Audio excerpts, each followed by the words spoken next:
77 ఏళ్ల తెలంగాణ ప్రస్థానాన్ని, పోరాట చరిత్రను, ఇక్కడ ఉద్భవించిన ఉద్యమాల సరళిని సంపూర్ణంగా అకలింపు చేసుకొని ప్రజల ఆకాంక్షలను అర్థం చేసుకొని మేము ఈరోజు పరిపాలన చేస్తున్నాం.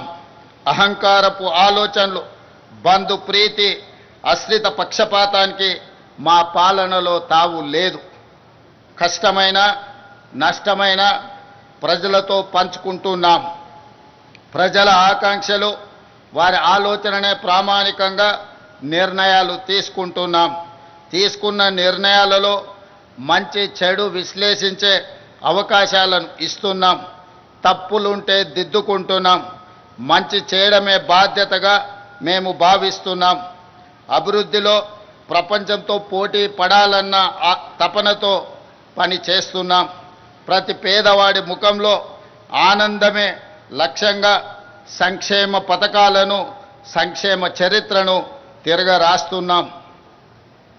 7 దశాబ్దాలుగా తెలంగాణ ఆశిస్తున్న స్వేచ్ఛ, సామాజిక న్యాయం, సమాన అవకాశాలు మా ప్రభుత్వ ప్రాథమిక ఎజెండా.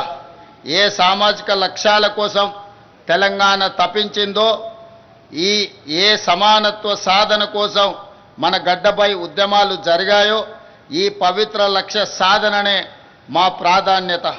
అభివృద్ధిలోనే కాదు, స్వేచ్ఛ, సమాన అవకాశాలు, సామాజిక న్యాయం విషయంలో కూడా తెలంగాణ దేశానికి ఒక రోల్ మోడల్గా ఉంటుంది అని ఈ సందర్భంగా నేను తెలియజేస్తున్నాను.